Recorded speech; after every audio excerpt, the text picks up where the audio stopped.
Afternoon, everyone. Welcome to The Hub, our weekly look at Guam politics. I'm Nestor Lecanto, and today I'm joined by Democratic Senator Clynt Ridgell, UOG Professor Ron McNinch, and Republican Party Chairman Juan Benitez. Thanks for joining us, gentlemen. Glad to be here. All right, let's get down to it. The first thing we wanted to talk about is the fiscal year 23 budget, and if you could throw up the graphic, I'll have some few details there.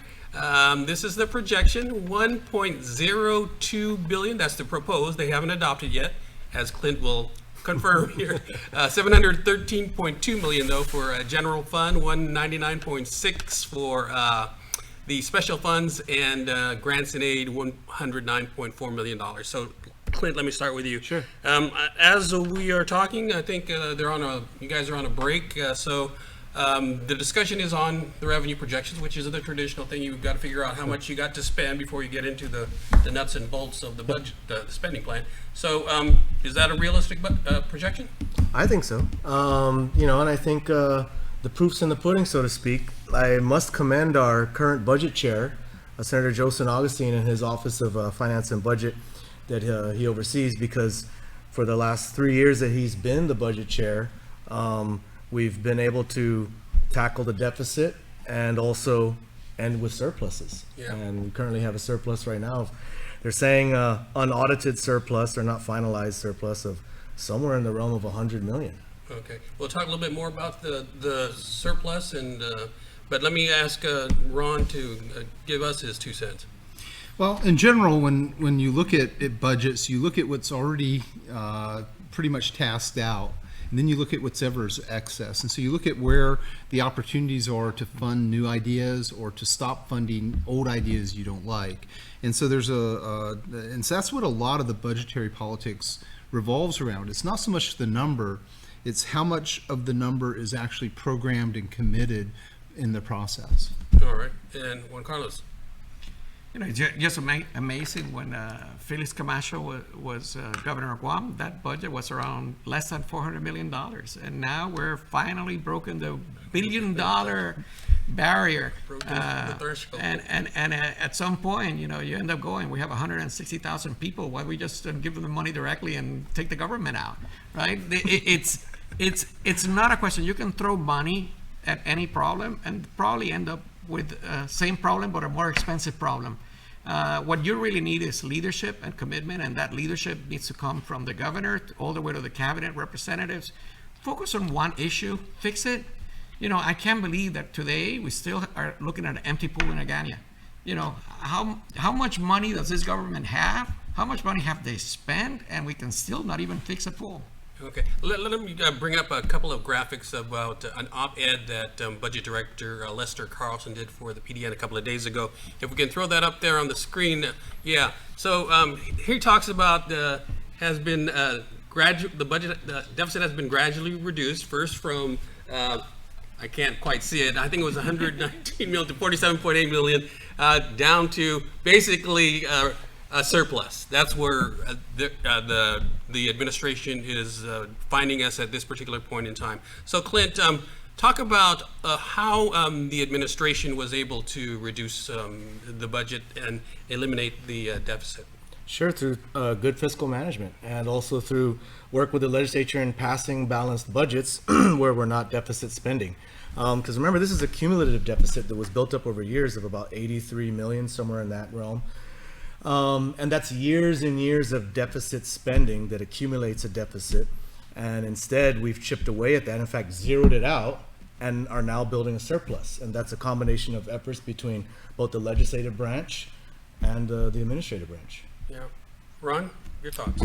Well, from a political election cycle standpoint, part of this is Carlson rebutting the point of criticism that was made against them, and certainly that whether there's fiscal discipline or not, and he comes out and he goes, no, I think there has been fiscal discipline, and I think that was, from a political standpoint, the purpose of his letter, and in a political cycle, then it's up to the Democrats to defend their position. It's up to the Republicans to go after them on what they view as the inadequacies of that particular argument.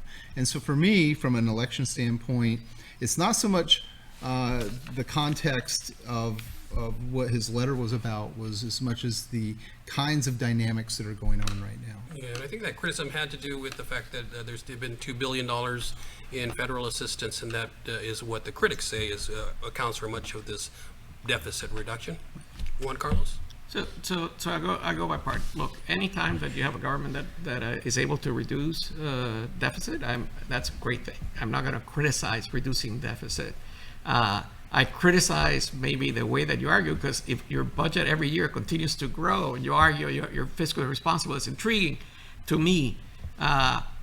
It's been a question of projects that have been in the work for a long time, that have achieved substantial savings to Gov Guam, decisions by the federal government that impacted us in a positive way fiscally. My biggest concern is most of those are expiring at the end of next year. So how are we going to maintain that fiscal responsibility issue when you look at your budget and it doesn't look into any of those issues? Yesterday's debate for the Democratic Congressional, Telina Nelson mentioned Medicaid cliff coming in. Right now, we've been able to bipartisan support work, including the congressman and the Republican Party and private sector, and I'll give credit even for some people in the administration. We've been able to increase the cap to $120 million. That goes back down to $20 million. And we've been able to do the federal match from 50% to 85% of it federal, so we only have to provide 15%, so we're able to do that.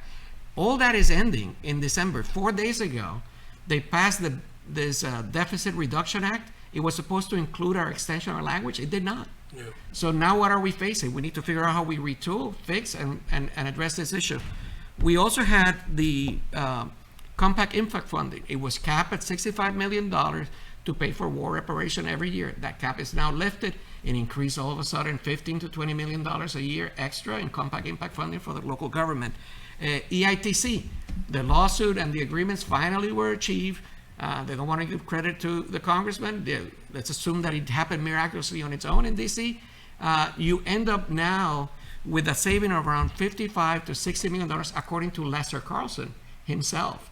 So when you do those numbers on a yearly basis, you start getting, on those two issues alone, you're somewhere around $80 to $80 million in savings that are doing. What is the savings right now that we're looking at? Around $80 to $90 million. So, don't tell me that just because you stop spending money, then decrease your budget. Show it is that revenues came in. The other part that no one's talking about is a lot of people that were a cost to the government because they were not receiving funding ended up receiving the PUA and the federal funding. So they were almost at $3,900 a month. That entire funding was taxed, so that created a tax base, an additional tax base to the local government. And since they were providing the funds, they know how much everybody got. So You want to it's respond great. quickly to Yeah, that? can I just clarify something? I didn't say cut the budget. I never said that. I said sound fiscal policy. And sound fiscal policy is built upon determining how much money we're going to collect and making sure that we spend less than or as much as we collect in revenues, which we've done. In fact, we've actually created a surplus, which means we spent less than we predicted we would be collecting in revenues. So when we pass a budget and we adopt a revenue projection, the government is in essence saying, we predict that we will collect X number of dollars, and we will budget accordingly based on that money, that revenue projection that we're adopting. Our revenue projections have been so conservative that now our revenue collections are exceeding our revenue projections and exceeding our adopted revenue levels.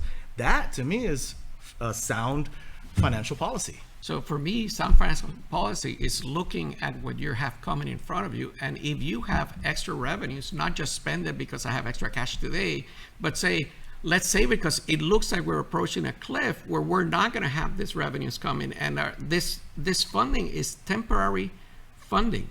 What are you going to do to address those expenditures when the funding ends next year? That's where I don't see at all. Well, there is extra money coming in, so I think that would pretty much cover that. But let me move on to another topic, campaign messaging, because I think we haven't seen a whole lot of over the air ads as much as we've seen in past years. And I wanted to talk about the difference between traditional media and digital media, and who's kind of getting the message out better. And let me start with you, Ron, because you didn't get it to talk about the budget as much. Sure. Okay. So basically, the question is there's two factors here that are very, very, very important. First, there's a lot of candidates in this election cycle that already have earned media capacity. That is, they don't have to buy any media because they can just simply, go and give you guys a call and say, hey, I want to say this, and you guys will run You it. don't charge them for interviews. Right. That's right. So that's part of the riddle here. And then there are six, there's a lot of open seats, and there are 6 Democrats that are really killing themselves right now. So anybody who's spending money are the people that have to deal with the primary from a standpoint of surviving the primary. The Republicans largely don't have to worry about that for the most part, other than one sole survivor or sole person who's cut on the senatorial side. So all of the fights on the Democrat side, and on the Democrat side, there's a lot of incumbents or virtual incumbents. Mike Sineklis is an incumbent. He's in Congress already. He can pick up the phone anytime. So can the governor. So that's your candidate team on the governor side. Also, a former speaker as well as a sitting senator, they have virtual earned media capacity too. So that's a little bit of what we see here. On the social media side, social media is really a mixed bag, and it can work both ways. It can work really good for some candidates, but if you bank too much on social media and you overplay it and don't run it for the purposes of actually talking to people and connecting with people directly, that's where people fail. Yeah. Juan Carlos, campaign messaging, are you seeing more trends toward digital media or a lot of traditional media? Yeah, I still think that it's a mixture of both. Obviously, one campaign is more reliant on social media than the other one. That's how they've run prior elections in the past. Budget-wise, some of the senatorial candidates have had to go to social media. Honestly, it's less expensive, right? And if in a race of 20, you got to try to find the funds. My biggest concern with the campaign advertising has been more on the governor's advertisement, and it's been on the sides that you look at her signs and you see her picture with Josh, and it's exactly the same size photograph that are in these government paid ads for different programs over and over again. And all you have information on the programs is a link to go to visit a webpage. And it sort of concerns me that it looks more like an additional campaign sign than actually a program advertiser of what's going on. And the size of the governor and the lieutenant governors keeps growing as the election approaches. The benefits of incumbency, I think most governors have also taken But I've advantage never of those seen sort it of this things, way. right? Yeah. Clint? Oh, well, to that point, yeah, and adding on what you said, I think anyone in office I've seen in the past has kind of done the same thing, right? So you'll see when other governors were in office, they would have a program they'd roll out, and of course, it kind of looks like a political ad when they're rolling out that program, patting themselves in the back for it, and they'll even pick other senators within their party to talk on the ad and stuff and say, oh yeah, we got these federal funds for this thing. So it's been happening all along. Could you Everyone find me does it. an ad from a prior Republican administration? I will, yes. I where remember the during size Calvo's of the governor administration. and the lieutenant governor is 50% of the ad. Oh, well, the size, I would have to look and see that. I'm Yeah, I have to I'm do just some saying, research. I understand I that haven't I have measured, the but- name of the thing, but to Yeah. literally take half of the paid ad on local funds. And my understanding is in some of these campaigns, we're reaching the $1 million mark in expenditures of government funds to advertise those programs. It's sort of rough. Right? Use that space to provide information on the program. All right, That's we'll my read. continue the discussion in a moment. We got to take a quick break. We'll be right back with more of our show in just a moment. Pet dog. Yesterday. All right, we are back, and I wanted to continue a little bit more about the campaign messaging topic. Let me start with you, Clint. Who do you think in the gubernatorial campaigns is getting their message out more effectively? That's a good question, and that's, I guess, a tough one to answer. Depends how you look at it.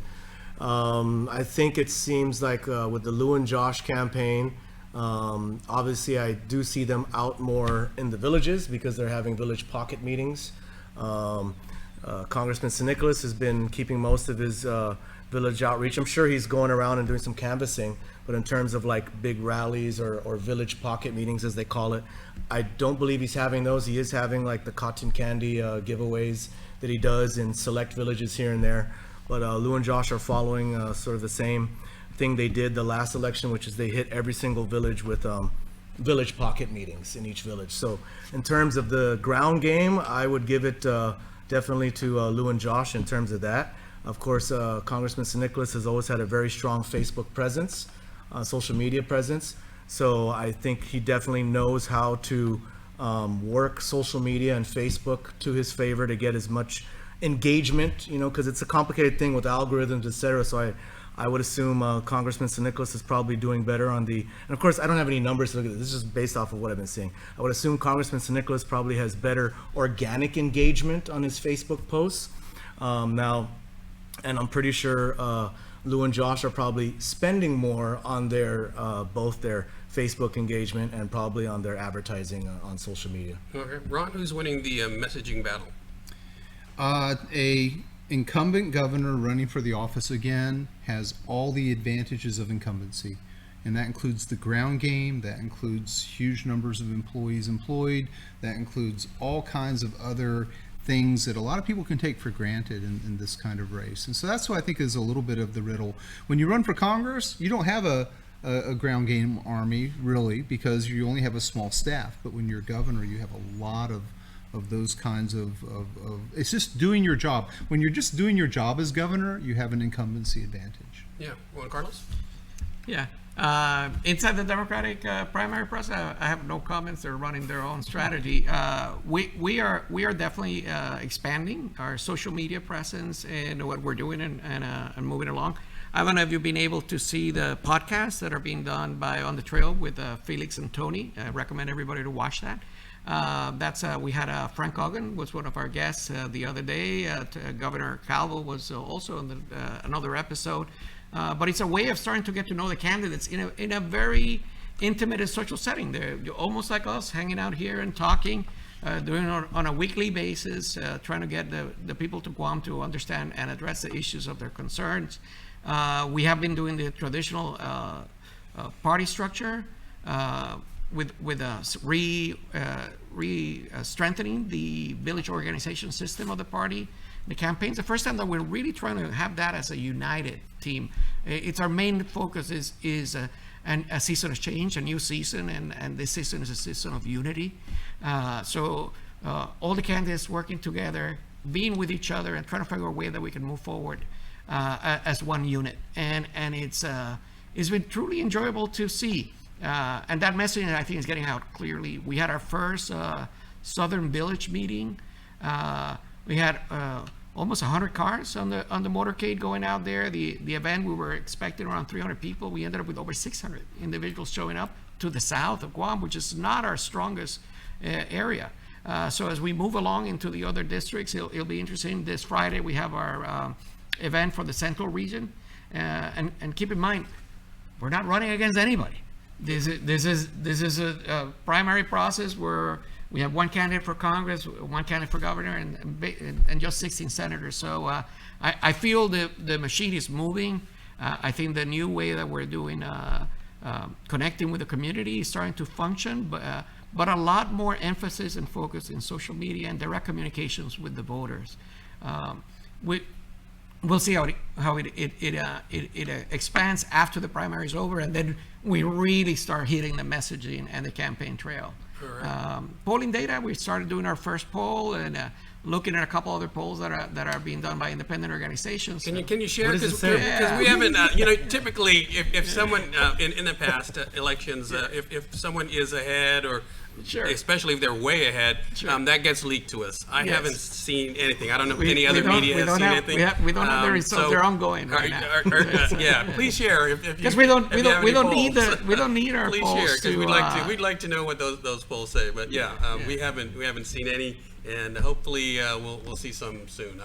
Maybe Dr. Ron here will have his class do a poll, and we'll have that before the primary election. But I wanted to move on to another topic, a little bit more serious, and that is over the past couple of days we've seen incidents involving the FSM community. We had the assault and killing of a man up in Dededo, and the what appears to be a neighborhood fracas in Tamuning. And I didn't want to talk about those incidents specifically, but what are the underlying issues of the FSM community? And beyond that, what might, how might it be addressed in the compact negotiations? And let me start with you, Clynt, because you're very close with the Yes. FSM community. Give us your thoughts. So do you have all day?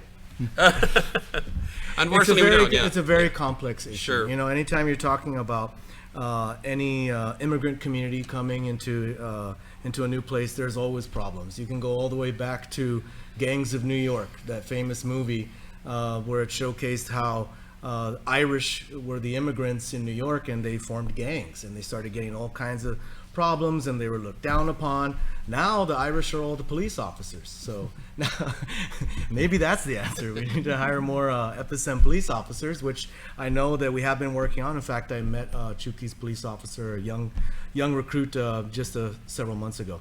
So there's a lot of issues, and a lot of them do stem from sort of integration and assimilation into a new society, as well as I think it's no secret that many members of the FAS and FSM community, many of our people tend to be on the lower end of the financial spectrum.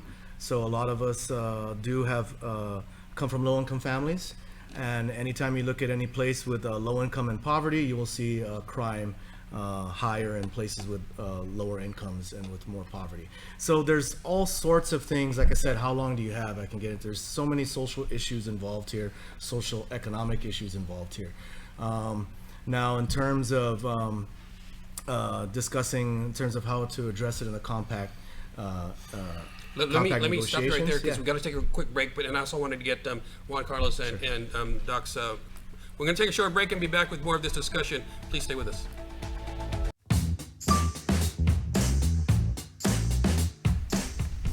All right. Unfortunately, we only got a few more minutes, but I wanted to get Ron and Juan Carlos's to. What are your thoughts, Ron? First of all, I want to tell anyone who's critical of the FSM community or Chuqui's community, the only reason our economy works on Guam is because of that community. That's a reality, and they are key to our economy.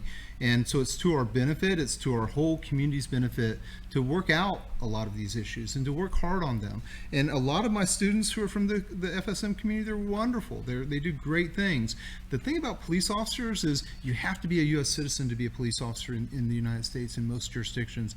Maybe we could work with some folks and make an exception, or find out a better path to citizenship to help them to become police officers. They'd be great police officers. But I think that in general, anybody who wants to be critical of the FSM community needs to take a hard look at how our society works and how our economy works, and let your kids be raised by a lady from the FSM and really gain an appreciation of just how caring and wonderful that community is. Juan Carlos, you're very familiar with how things work in Washington. Can anything be done within the compact negotiations about the issues here in Guam? Some key issues, yes. Some other issues, no. But before I go into that, two horrible crimes just happened yesterday. One resulted in not yesterday, a couple of days ago. One resulted in a murder. The other one was an unsolicited attack. We have a drug problem. We have a crime problem. We don't have an FSM citizen problem.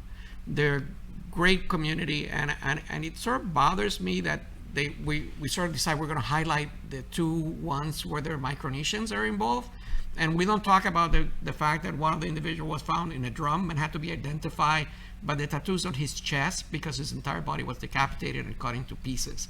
This is a bigger problem, it's a bigger issue. Now, are there things that we need to look at and work that help the Chuqui's community and the FSM community here? Absolutely. I saw the debate yesterday. There was a big section of the congressional Democratic debate on it.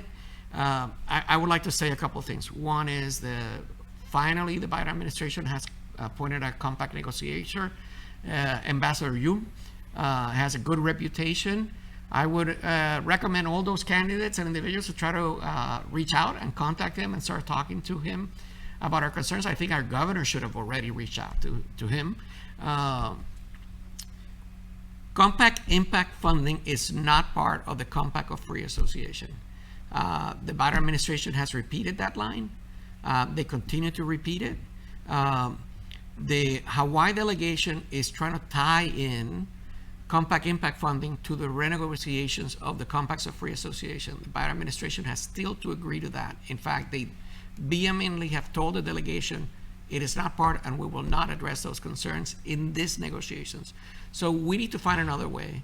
Biden administration in their new budget has separated compact impact funding from Department of Interior. So that's no longer a Department of Interior issue. That funding is now at the Department of State. So they moved that funding away.